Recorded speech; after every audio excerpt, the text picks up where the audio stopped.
Bismillahirrahmanirrahim. Assalamu alaikum. Welcome you all to learn Chinese language with Chinese language made easy. I'm Muhammad Shahid and today I will discuss a very interesting topic. But before I begin, I would say that I would ask you a question. Are you a foreigner? And if your answer to this question is yes, then this video is for you. So don't skip it till the end because you are going to discover so much valuable information about Chinese language that might help you for the rest of your career or journey of learning Chinese language. So we better get started, and you can also the same question from me. Ask me if I'm a foreigner. If I am a foreigner, being a foreigner, how hard it is to memorize a Chinese character. And this is so frequent question that has been asked by a lot of foreigners when they started learning Chinese. They just face these strange kind of characters in front of them and they had no clue what to do. So in order to have familiarity with how I cope up with this problem, let me take you to the flashback. Okay, and this journey all began almost 3 years ago. This is about the experiences that I have had in this journey all along for 3 years, and how I dealt with these problems and reach and approach this point in my life. So one thing is very noticeable, that I started learning the Chinese characters and its writing and everything on my own. So it was like a very strange world for me, and difficulties that I could tell you about are cannot be explained in words. So let me just share with you those experiences which I had in these 3 years, and it will be very helpful for you being a beginner and being a foreigner. So what were those actually, and what were the expression initially when I came across these characters? So probably these funny faces or funny pictures may not define my face expressions while I started to have a look at Chinese characters, but certainly most of the foreigners would have such type of strange expressions when they would first see the Chinese characters. So what was the first step?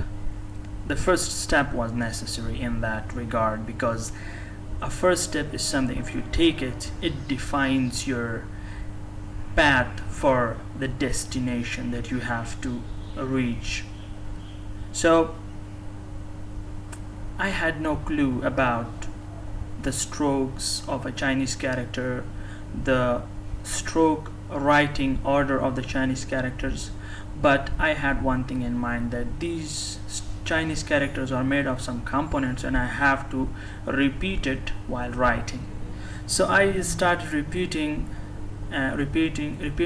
writing Chinese characters, and this is the first sample in front of you, which is from those initial days when I started writing and practicing Chinese characters.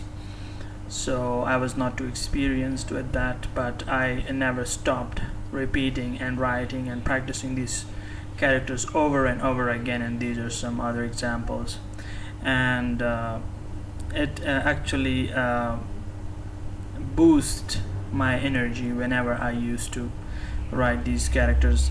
And through these years, I could say that I had some little transformation in my writing of Chinese characters. I would not say that I mastered these Chinese characters, but I still can be able to write them in a good order, more good than those which I started initially.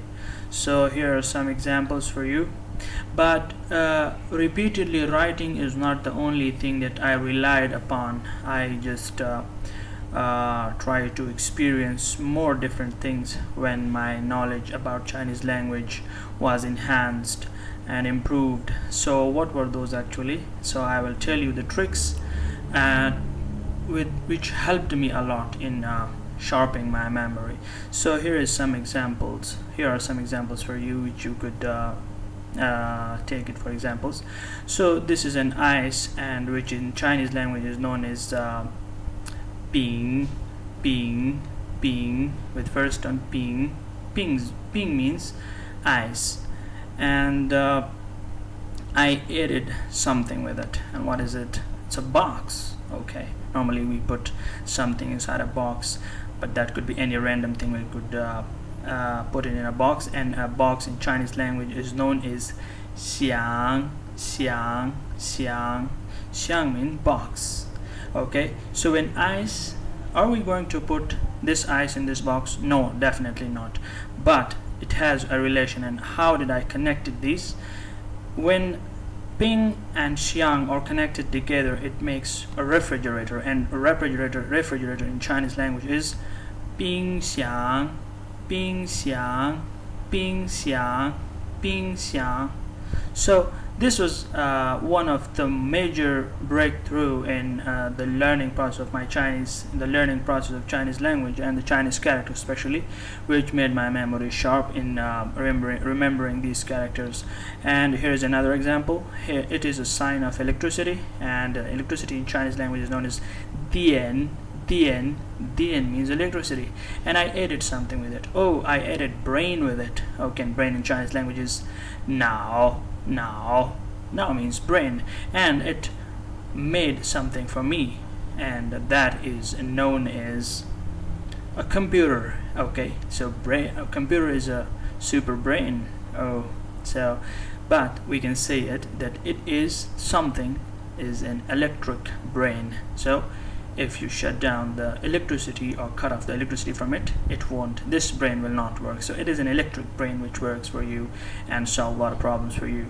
So this was also not enough, and for that I had to have more improved knowledge, and I did start learning the background history of those Chinese characters. And this is something, this is the origination of a Chinese character, and which is going to come after the transformational bases. It passed from a transformational base, and you can see that how did it make. So ancient Chinese used to consider that a woman who is sitting under a roof is safe from those enemies which are outside, and as she is physically not strong enough to face those beasts out there. So they consider, the Han nation consider this Chinese character is that a woman is safe under a woman is more safe if she is indoor than if she is outdoor. So this transformed like this. A woman you can see in this picture who is sitting, and she is bending her knees and sitting down on the floor, and she is under a roof. So this is the character which is used nowadays, the simplified form, a roof over a woman who is protecting her. And this is now used for saying, this is known as and this is used for saying peace, being peaceful is an. Okay, I will show you some characters with this an word and you will relate it. So Tao and means good morning, have a peaceful morning. Wan and have a peaceful night. And Ting and Jing, be quiet please. So these are the uses. These are the uses of this Chinese characters. So what did you conclude from this lecture? Is that if you have to know the Chinese character, you have to practice it daily. You should not rely on this. You have to be strong determinational will, and besides that you have to be consistent in writing these characters, and you have to be dedicated. And the last but not the least is never giving up attitude, and in Chinese they call it 别放弃, don't give up. Okay, 别放弃, don't give up. So guys, this was all for today. If you like the video, if you like the lecture, like us on Facebook, follow us on Instagram, and subscribe us on YouTube, so that it is going to encourage us a lot, and in future we could bring more informational videos for you. So this is all for today, and I wish you best of luck in learning Chinese, and see you next time. Bye bye. 再见，再见。